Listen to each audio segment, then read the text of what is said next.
All right, I'm continuing the conversation about hobby farms. Paige Delaney, I will tag her. She did a video stitching mine about hobby farms. I couldn't figure out how to stitch it, so it's the one labeled hobby farms on her page. And she brought up some really good, valid points about issues that people who are operating hobby farms may or may not be as educated about as most farmers and ranchers who are mid-sized, large, or maybe even small-sized. To me, honestly, a hobby farm is different than a small-sized farm, even.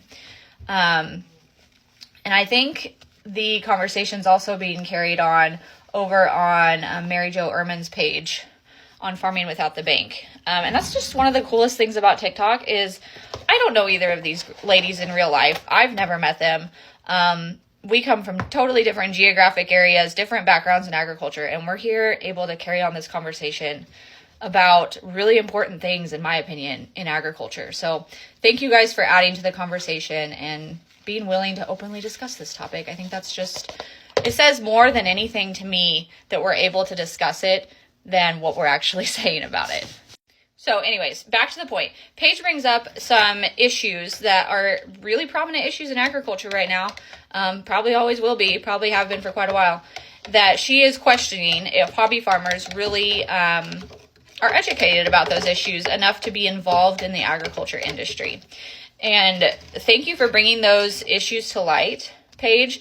I think those are some things that honestly, I don't even want to label who should be educated about those, because it's not just big farmers and ranchers. It's not just hobby farms. Everybody should be able to speak to those issues. Everybody should have an idea of what's going on with those issues.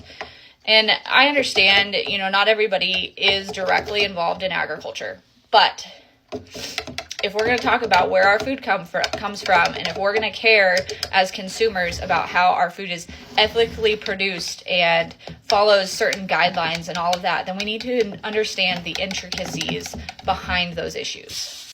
So it's not just hobby farmers that need to have an awareness and education on those. It's everybody. Sorry, it's a little loud out here because we're waiting. But my question is, what if instead of saying hobby farmers are not qualified, hobby farmers are causing problems in the industry, we spent our time and our effort to educate hobby farmers about those issues if they need that education?